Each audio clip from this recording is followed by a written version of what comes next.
Hello everyone, welcome back to my channel Style and Study Corner.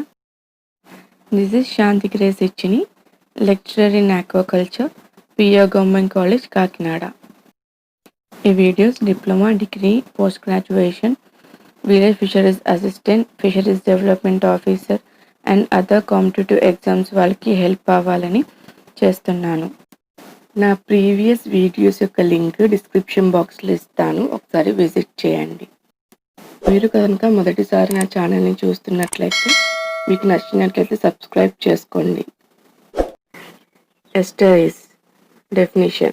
An estuary may be defined as a semi-enclosed coastal body of water which has a free connection with the open sea and within which sea water is measurably diluted with fresh water derived from land drainage. So estuary అనేది semi enclosed అంటే మీకు తెలుసు కదా, ఎక్కడైతే sea water fresh water merge అవుతాయో కలుస్తాయో ఆ ఏరియాని మనం ఎస్టరీస్ అంటాం. సో ఏంటంటే సీ వాటర్ దగ్గర అది అటువైపు ఓపెన్గా ఉంటుంది, ఎటువంటి ల్యాండ్ ఏరియా అనేది ఉండదు. ఆ సీ వాటర్లోకి ఫ్రెష్ వాటర్ వచ్చి మిక్స్ అవుతూ ఉంటుంది. దీన్నే ఎస్టరీస్ అంటాము. Classification of estuaries. 4 different types of estuaries are known. Upwelling. Upwelling is the vertical movement of water from bottom to surface, and it is peculiar in the sense that it carries with it large amount of bottom deposits. Upwelling is generally seen near the shores. It is called as coastal upwelling. Sometimes offshore winds blowing parallel to the coast carry surface water away from the coast. అప్వెల్లింగ్ అనేది vertical moment. ఎలా అంటే bottom నుంచి upward సర్ఫేస్కి అలా rotate అవుతూ వస్తుంది అనమాట. దానివల్ల ఏంటంటే బాటంలో ఉన్న డిపాజిట్స్ అనేవి పైకి, పైన మంచి కూల్ వాటర్ అనేది కిందకి, అలా బాటంలో ఉన్నవన్నీ పైకి అప్ అండ్ డౌన్స్ లాగా ఇలా సర్క్యులేట్ అవుతుంది అనమాట. దాన్ని అప్వెల్లింగ్ అంటాం. జనరల్గా ఈ అప్వెల్లింగ్ అనేది ఎక్కువగా షోర్స్ దగ్గరలో మనకి కనిపిస్తూ ఉంటుంది, అందుకే దీన్ని కోస్టల్ అప్వెల్లింగ్ అంటాము. కొన్నిసార్లు విండ్స్ వల్ల ఆఫ్ షోర్ దగ్గర సర్ఫేస్ లో ఉన్న వాటర్ అనేది అప్వెల్లింగ్ అవుతూ ఉంటుంది. The water from below which is generally colder and heavier raise up to replace the coastal water. Raise of water from below occur wherever there is a divergence of water currents. అప్వెల్లింగ్ జరిగినప్పుడు ఏమవుతుందంటే బాటంలో ఉన్న water కూల్గా ఉంటుంది, పైన ఉన్న water light penetration ఉండడం వల్ల మనకి హాట్గా ఉంటుంది కదా. సో ఈ అప్వెల్లింగ్ అయినప్పుడు ఏంటంటే కూల్ వాటర్ పైకి రావడం, పైన ఉన్న వాటర్ బాటంకి రావడం వల్ల అక్కడున్న వాటర్ అనేది బాటమ్ అండ్ అప్పర్ సర్ఫేస్ ఏరియాలో రొటేట్ అవుతూ ఉంటాయి, అంటే రీప్లేస్ అవుతూ ఉంటాయి. Such divergence will occur, for example, in the region of equator where because of rotation of earth there is a deflection of the right in the northern hemisphere and to the left in the southern hemisphere. The upwelling waters also bring into the surface zone the nutrients necessary for photosynthesis to enrich the upper layers and to promote growth of plankton and fish. Accordingly, regions of upwelling are likely to support extensive fisheries. For example ki equator line దగ్గర ఎప్పుడైతే earth అనేది rotate అవుతూ ఉంటుందో ఆ టైంలో deflections అనేవి వస్తుంటాయి కదా. సో నార్థన్ హెమిస్ఫియర్లో వేరేగా ఉంటుంది, సదరన్ హెమిస్ఫియర్లో వేరేగా ఉంటుంది. నార్థన్ హెమిస్ఫియర్కి రైట్ సైడ్ వస్తుంది, సదరన్ హెమిస్ఫియర్కి లెఫ్ట్ సైడ్ వస్తుంది. ఈ అప్వెల్లింగ్ వల్ల ఏమవుతుందంటే బాటంలో ఉన్న మెటీరియల్ సర్ఫేస్కి రావడం వల్ల బాటమ్ మెటీరియల్స్ ఉన్న న్యూట్రిషన్స్ అనేవి సర్ఫేస్ లేయర్లో ఉన్న ఫోటోసింథసిస్ జరగడానికి, అంటే సర్ఫేస్ లేయర్ ఉన్న ప్లాంక్టన్స్ కి ఫోటోసింథసిస్కి కావాల్సిన న్యూట్రియంట్స్ని అందించగలుగుతాయి. అప్వెల్లింగ్ వల్ల ఇటువంటి బెనిఫిట్స్ అనేవి ఉన్నాయి. ఈ న్యూట్రియంట్స్ని యూజ్ చేసుకుని సర్ఫేస్ లేయర్లో ఉండే ఆర్గానిజమ్స్ అనేవి వాటి యొక్క గ్రోత్ని ప్రమోట్ చేసుకోవడానికి యూజ్ అవుతుంది. సో ఈ అప్వెల్లింగ్ అనేది ఎక్స్టెన్సివ్ ఫిషరీస్కి చాలా ఉపయోగపడుతుంది.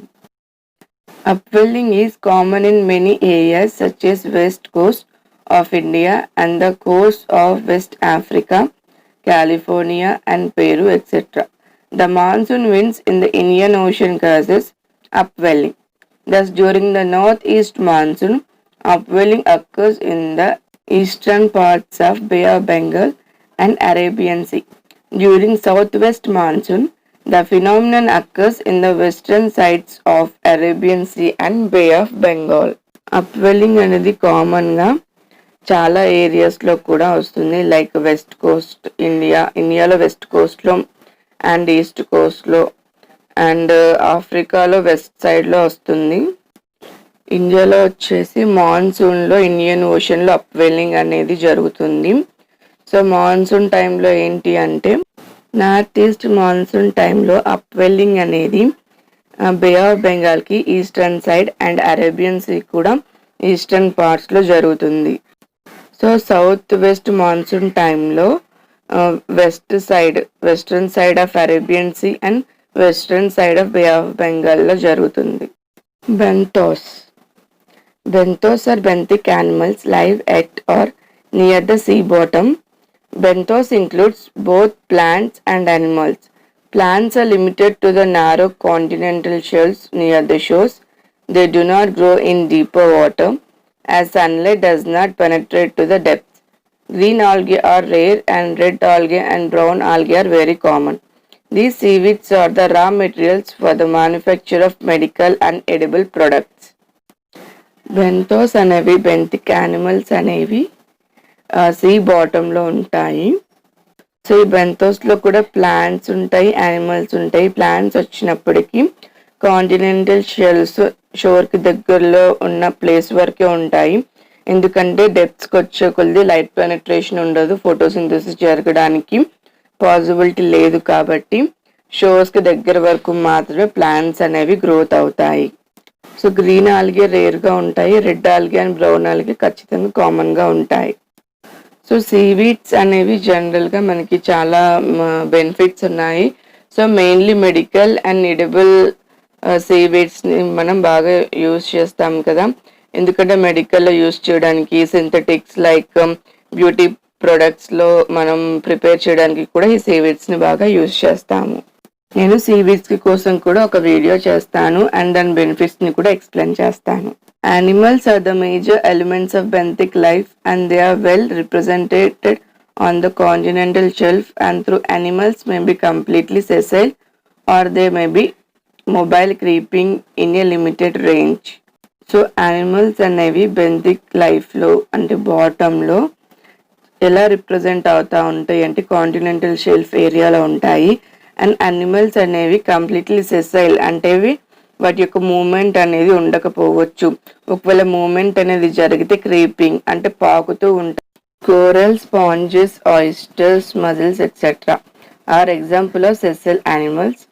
These are also known as ఎడిరియోబెంథోస్. ఎడిరియోబెంథోస్ అంటే ఎడిరియో అంటే శానిటరీ అని అర్థం, బెంథోస్ అంటే తెలుసు కదా bottom animals. So corals, sponges, oysters అనేవి ఎక్కడికి మూమెంట్ జరగవు. కేవలం వాటర్ అప్వెల్లింగ్ అయినప్పుడు మాత్రమే వాటి యొక్క మూమెంట్స్ జరుగుతాయి, కానీ అదర్వైజ్ వాటికి మూమెంట్ అనేది ఉండదు. Mobile benthic animals include polychaetes, sea urchins, star fishes, prawns, lobsters, crabs, gastropods, bivalves, and several group of fishes, etc. These are also known as herpetobenthos.